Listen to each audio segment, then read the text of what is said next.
Dieu.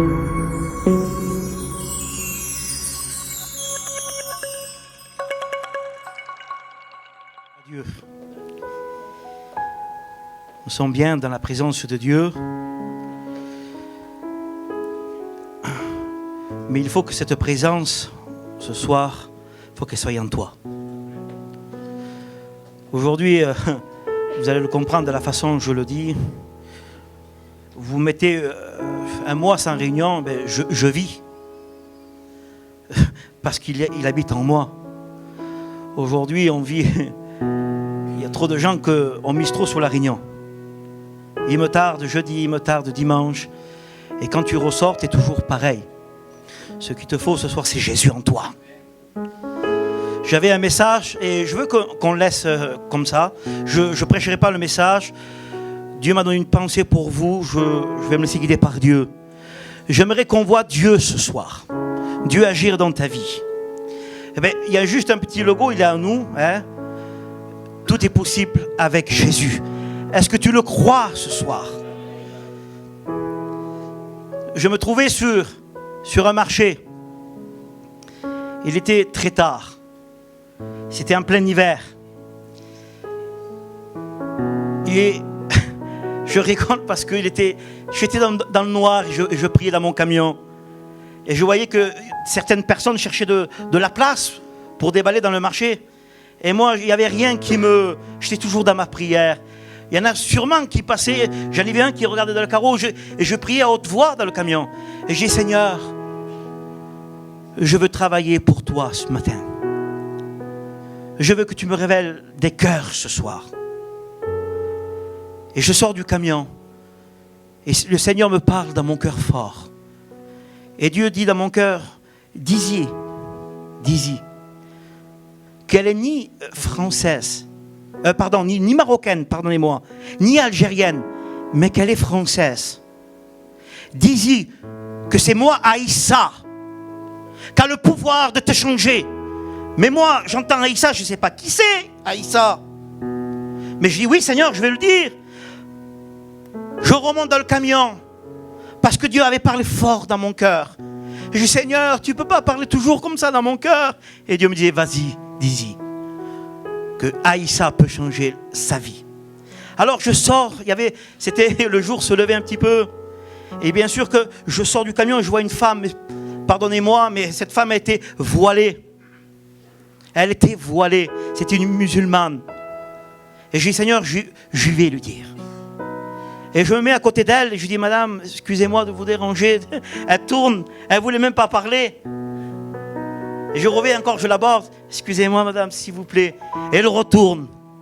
Elle ne voulait pas me parler.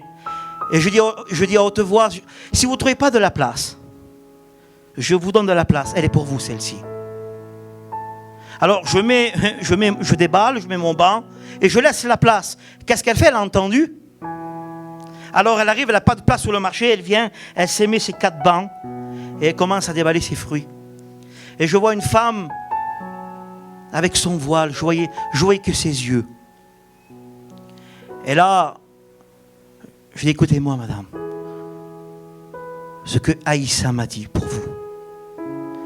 Tu es ni marocaine ni algérienne, tu es française. Il n'y a pas longtemps que tu viens d'arriver. Et tu te caches pour avoir une sensation de joie. C'est Aïssa qui peut donner ta vie, de la joie. Et là, cette femme se tourne vers moi. Elle avait des larmes dans les yeux. Et quand elle me regarde, je la vois. Elle avait des yeux bleus. Et je vois un peu le contour. Elle était blanche. Ses larmes coulaient. Elle n'arrivait pas à me parler tellement qu'elle sanglotait. Elle était émue de compassion. Et je dis, Seigneur, je ne comprends toujours pas. Elle enlève son foulard. Elle le met là, elle avait un ruban blanc. Elle enlève le ruban, je vois qu'elle était blonde. Elle a commencé à pleurer et dit, jeune homme, comment tu le sais? Comment tu sais que je suis français? Je viens d'arriver, je suis de Marseille. Et il me dit, parle-moi d'Aïssa. Et moi, dans ma tête, je ne sais même pas qui c'était Aïssa. Aïssa, c'est Jésus, dans le Coran. Je dis, écoutez, madame, le Seigneur peut changer votre vie.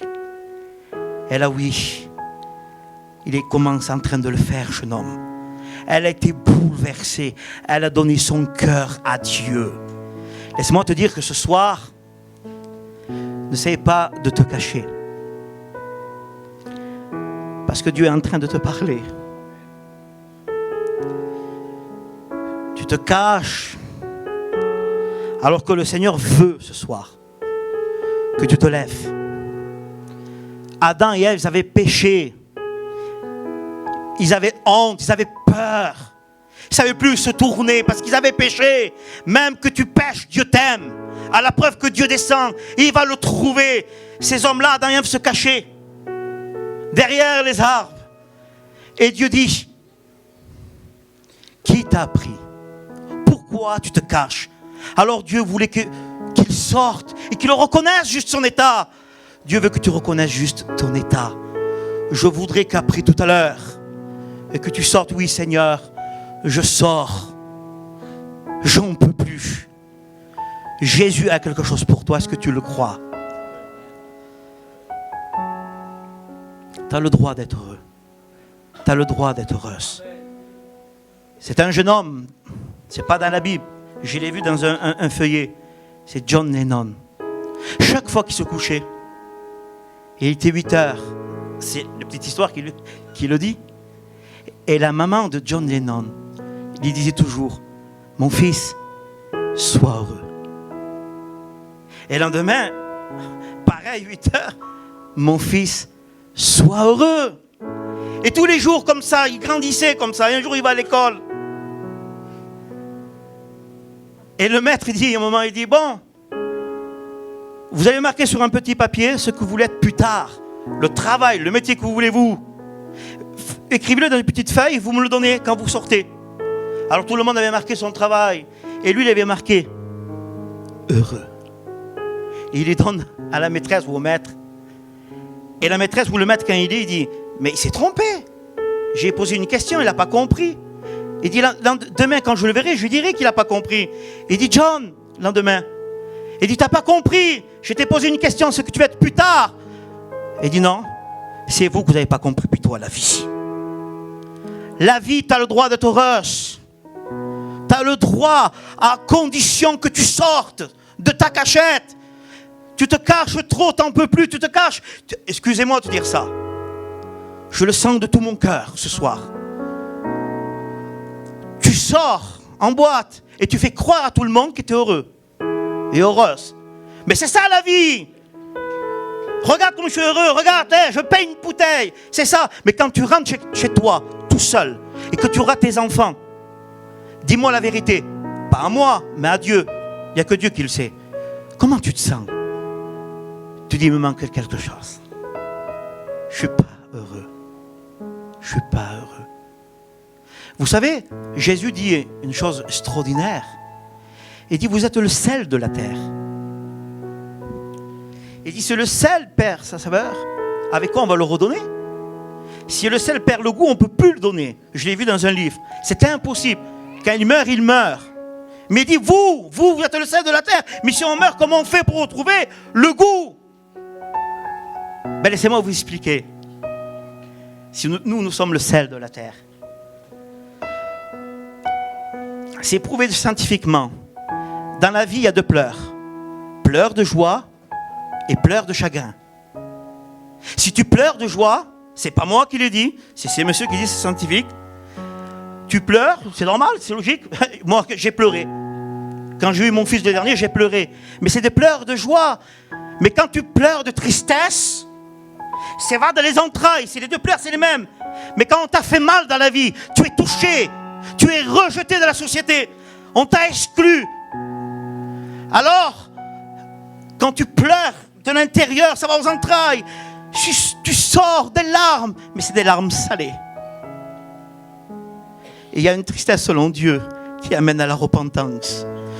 Ce soir, Seigneur, il faut une révélation. Il faut que tu te sentes malade. J'ai une question à vous poser, une super question. Si je vous dis on va à l'hôpital, on va dire t'es fou Blanco. Je ne vais pas à l'hôpital. Mais si on va à l'hôpital, c'est pourquoi faire? C'est parce que tu te sens malade. Et ce soir, il faut que tu te sentes malade. Au commencement, Dieu C'est la Bible, ça. Comment se ment Dieu? Vous savez pourquoi il y a des foyers aujourd'hui?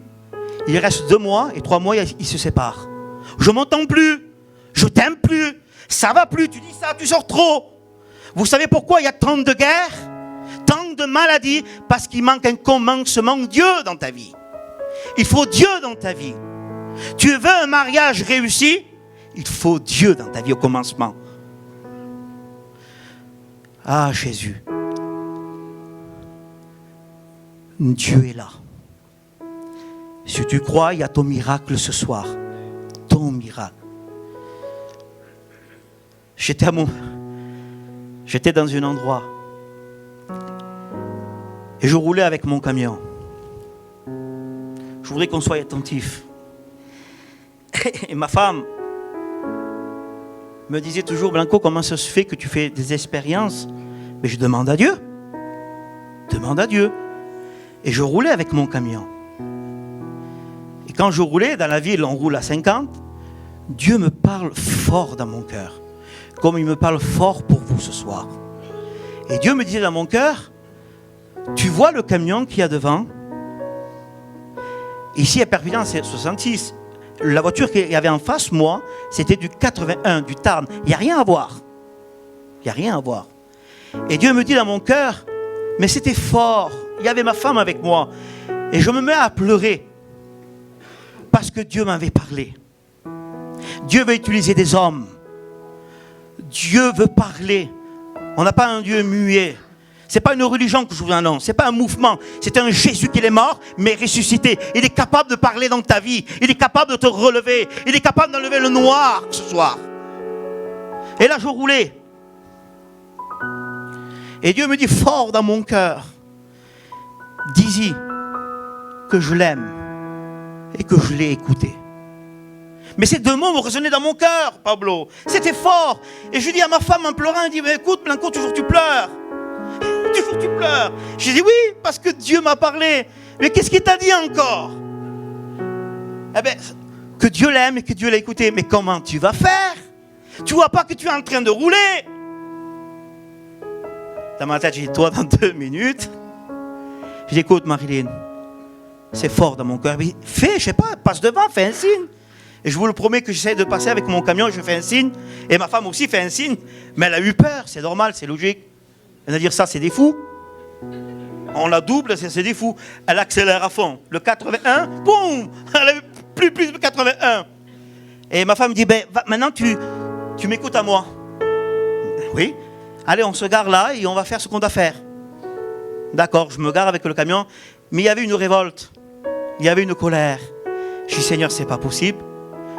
Qu'est-ce qu'elle en pense, ma femme? Et toi, tu m'as parlé, c'est fort dans mon cœur. Et je vous le promets. Elle se gare à 20 mètres à peu près. Et ma femme dit, eh ben, elle est là. Alors tu vas lui parler. Je dis, oui, mais tu vas venir avec moi et tu vas voir la gloire de Dieu avec moi. Alors on avance. Et cette femme, j'arrive à côté, je dis, madame, est-ce que ça va? Oui, ça va. Ça va, il n'y a pas de souci. À part qu'il y a un camion qui a essayé de foncer sur moi. Alors c'est bon, voilà. Je dis, écoutez, j'ai eu un mot de la part de Dieu. Ah, tout pour me faire douter. Et ma femme, elle était à côté. Vous êtes bien sûr que Dieu peut parler? Je dis, oui, Dieu m'a parlé à votre sujet. Et qu'est-ce qu'il a dit, Dieu? Dieu m'a dit qu'il vous aime et qu'il vous a écouté votre prière. Là, je vous le promets, qu'elle commence à me tenir la main. Cette femme qui m'a fait douter, il y avait ma femme avec moi, elle est là ce soir. Elle commence à me tenir la main, elle dit, jeune homme. Elle me faisait des bises dans la main. Elle se met à genoux devant moi, mais j'ai eu honte, moi. Je dis, madame, je ne sais pas comment faire pour m'en sortir. Je dis, levez-vous. C'est devant Dieu qu'on se met à genoux. Il dit, non, t'as pas compris. De quoi j'ai pas compris? Dieu m'a parlé. Et elle se met à pleurer. Et dans ce Leclerc, au Super U, pardonnez-moi, on était. Elle me suivait partout. Je dis, madame, mais qu'est-ce qui se passe? Il dit, il faut que je te le dise. Dieu est vivant, jeune homme. Comment tu t'appelles, Blanco? Blanco, Dieu est vivant. Expliquez-moi. Il dit, voilà. J'ai perdu mon travail. Ça fait 3 mois que je ne travaille plus. Ça fait 3 mois que je ne mange plus. Et je suis malade. Il n'y a plus ça qui rentre, mes enfants ne me veulent plus, le mari ne me veut plus parce qu'il n'y a plus ça. Alors qu'est-ce qu'il a fait? Le mari, il est parti. Il ne m'a pas aidé, les enfants ne veulent rien savoir. Parce que je suis malade, j'ai un âge et il n'y a plus d'argent. Alors tu sais ce que j'ai fait, Blanco? Non, je ne sais pas. J'ai pris une chaise, il y avait une poutre, et j'ai mis une corde. Et cette corde-là, je l'ai mis là, et la chaise balançait. En avant et en arrière. J'étais prêt à me donner la mort. Mais à un moment, je ne sais pas, qu'est-ce qu'il y a eu? J'ai demandé à Dieu, à un Dieu, à une force, je ne sais pas. Si Dieu m'aimait, et si Dieu m'écouterait, ma prière, et toi t'arrives, tu dis que Dieu m'aime et Dieu m'a écouté. Alléluia. Aujourd'hui, cette femme, elle est dans une église, dans le Tarn à Albi, elle s'est convertie à l'évangile. Oh, Dieu t'aime ce soir. Mais Blanco, Dieu m'aime, oui. Mais t'as vu comment je vis? Dieu t'aime. Dieu veut t'en sortir. J'ai mon fils, le dernier que j'ai, il a 5 ans. Il est horrible. Horrible. Il s'amusait dans la boue et dans le pneu. Et à un moment, il s'est fait mal, mon fils, avec le pneu, derrière le pneu. Il a pleuré. Même qu'il était en boue. C'était plus lui, il était en boue. Sale. Des traces de pneu partout. Vous savez ce que j'ai fait? J'ai pas dit, hey, fils, va, je vais te laver en premier. Il s'est fait mal. Il pleurait, je l'ai pris dans mes bras. Parce que c'est mon fils. Dieu t'aime parce que tu es sa créature. Tu es son enfant. Est-ce que tu le crois ce soir? Vous me donnez 5 minutes de plus? Tout est possible avec Jésus. Je me trouvais sur la région de Montpellier. Et je vais couper à court.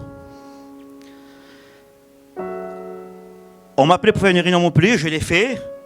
Et des sédentaires m'ont appelé. Dans une maison, je suis allé. Et il dit, voilà, je voudrais que vous priez pour moi et pour ma fille. Je n'expliquerai pas l'histoire de la maman, j'expliquerai juste l'histoire de la petite fille. Je dis, oui, je vais prier pour votre fille. Mais je dis, il n'en manque pas des pasteurs à Montpellier. Et en plus, vous allez dans telle église, Matina, ce pasteur va prier pour vous. Je dis, oui, mais j'ai à cœur que vous priez pour ma fille. Et je dis, oui. Alors, où elle est où? Il y avait un couloir, c'était dans le noir. Et on m'amène une paralytique. Et dans ma tête, croyez-moi, je ne veux pas mentir ce soir. Je dis, Seigneur, comment je fais? Ça tend à toi. Paralytique, c'est-à-dire que je vous le promets, que les jambes, c'était ça, tout maigre. Je l'ai filmé. Je peux vous faire montrer. Il n'y a pas de souci. On m'amène cette jeune fille. Je dis, quel âge t'as, ma fille? Et il me dit, 18 ans. Il y a longtemps que tu es comme ça? Oui. Plusieurs années. Je dis, tu vas plus à l'école? Non, je ne veux plus aller à l'école. Je dis, tu ne peux plus marcher? Non, plus marcher. Les bras, ils étaient tout maigres. Je me mets à pleurer. J'ai eu une compassion. Et là, il y avait des serviteurs avec moi. Je vais prier pour toi. Mais je veux que tu fasses quelque chose. Quoi? Quand tu vas te lever, je veux que tu mettes un coup de pied dans ton chariot. Et il y avait la maman, il y avait le papa, il y avait la sœur. Il dit oui. Alors je dis, lève-toi. Je vous le promets qu'elle ne se lève pas. Je redis encore, lève-toi. Il n'y a rien qui se passe. Et j'aurais pu arrêter tout et me dire, Seigneur, ça ne marche pas. Non. Je dis, Seigneur, je te connais. Je sais qui tu es. Je sais ce que tu es capable de faire. Je dis, écoute-moi, on va venir en premier, on va venir aux bases. Il me dit, je comprends rien ce que tu dis. Non, on va venir aux bases. Bouge tes pieds. Je peux pas, bouge tes pieds. Elle commence à bouger les pieds. Elle avait des chaussettes. Et la maman, quand elle voit ça, dit, mais Blanco, elle bouge les pieds? Oui. Elle enlève les chaussettes. Je dis, rebouge les pieds. Elle rebouge les pieds, comme ça. Maintenant, commence à te lever. Je ne veux même pas tendre la main vers toi. Je veux que tu te lèves toi et que tu mettes un coup dans le chariot, un coup de pied dans le chariot. D'accord? Je ne veux plus voir ce chariot dans la maison. D'accord, ma fille? Oui. Lève-toi. Elle se lève d'un bond. Elle met un coup de chariot. Elle le jette à la poubelle. Elle met les mains en l'air et dit, Jésus est vivant. Ça, c'est Jésus. Ça, c'est l'évangile. Est-ce que tu le crois? Alléluia. Vous me permettez que je dise une dernière expérience? Alléluia. On est bien. Alléluia. Je me trouvais à Toulouse. Et à Toulouse, il y avait un homme face à moi, mais Seigneur, balafré de tous les côtés. Un homme assez musclé. Et Dieu me dit, faut que tu lui parles. Faut que tu lui parles. Parce qu'il m'a demandé quelque chose, cet homme-là. Il m'a dit qu'il donnerait son cœur plutôt, pardonnez-moi, si moi je guéris sa fille. Mais moi je ne connais pas, je ne suis pas de Toulouse, je suis de Perpignan. Alors il dit, va lui dire que moi j'ai guéri sa fille, je le rappelle. Dis-y qu'il donne sa vie pour moi, cet homme-là, parce qu'il m'a l'a promis. Alors je vais vers lui, je ne le connais pas, je dis Seigneur, balafré de tous les côtés, assez musclé. Et quand j'y vais, je dis, j'essaie de parler un peu avec lui. C'était un homme de notre milieu. Et je dis, je peux te parler? Il me dit oui. T'as pas fait une promesse à Dieu? Et il me dit oui. Je parlais juste maintenant avec ma femme. Je disais que Dieu va me casser la gueule parce que je n'ai pas donné mon cœur à lui. Je dis non, Dieu ne veut pas te casser la gueule. Non. Mais pourquoi tu me dis ça? C'est bizarre. T'es d'où toi? Moi je suis de Perpignan. Mais pourquoi tu me dis ça? Parce que Dieu m'a parlé à ton sujet. Viens boire un café. Je me mets à boire un café. Il dit, je t'écoute, fils. Oui. Dieu a guéri ta fille. Et là, il se met à pleurer. Il appelle sa femme, viens voir ce qu'il dit. Il dit, t'es sûr, t'es pas d'ici? Non, non, non. Tu es un chrétien? Oui, je suis un chrétien. Écoute, viens voir ma femme. Il se met à pleurer, à pleurer, à pleurer. Il dira ce qu'il dit. Il dit, et sa femme, vraiment, quoi, qu'est-ce qu'il y a? Dieu a guéri votre fille? T'en es où? T'en es où? Elle se met à pleurer. Il faut faire quoi? Me dit Blanco. Donne ton cœur à Jésus. Donne ton cœur. Fais une expérience avec lui. Et là, ils ont pleuré tous les deux. Et ça fait 3 ans. Je les ai vus il y a 2 mois. Les deux sont convertis à l'évangile. Et lui, j'ai appris qu'il est aux études. Qu'il va prêcher l'évangile aussi. Ah Seigneur, on ferme les yeux ce soir. Alléluia. Merci Jésus. Jésus est vivant. Oh Dieu. Alléluia Seigneur. C'est fort dans mon cœur.